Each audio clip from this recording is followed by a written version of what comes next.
Swasti and her husband spent their mornings watering the plants and feeding the sparrows.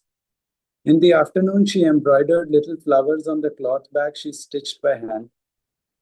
Life was peaceful, but she often felt that the world around her growing heavier.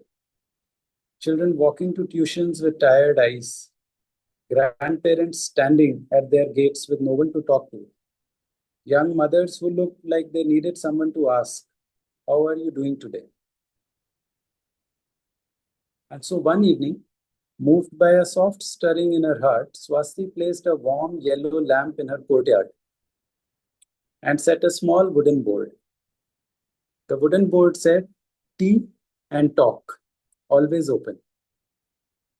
The first few nights, no one came. A street cat visited once. Children, while running to go to tuitions, paused, smiled, and walked on. But on the sixth night, someone did. A 17-year-old girl, Anu, stopped at the gate. "Can I sit here for a while?" she asked. Swasti made a warm lemon tea and sat with her. Anu, after a lot of hesitation and after some time, spoke softly.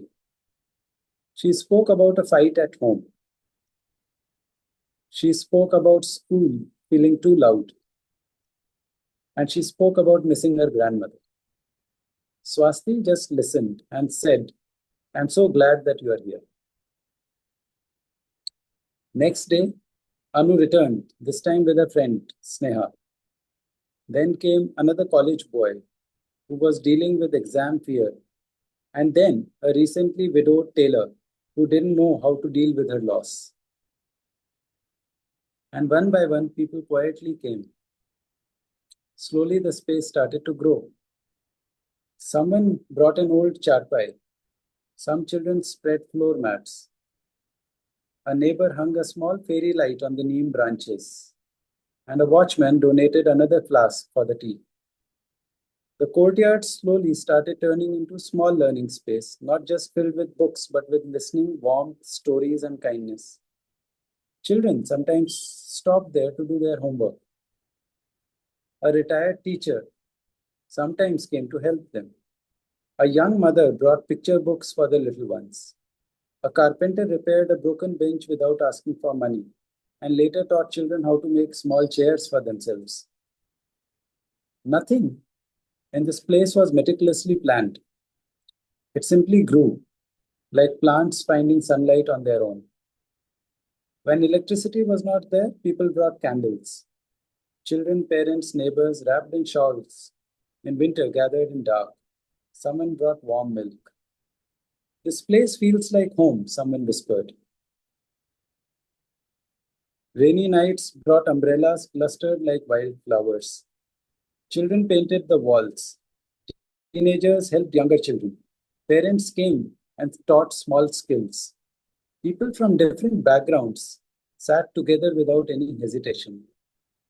One morning, Swasti found a note under her lamp. It read, "I slept peacefully last night after many months. Thank you for listening. Meera." And more notes followed.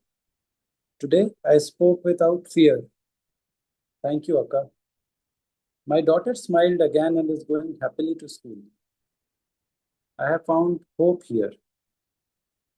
Swasti's place never made the news.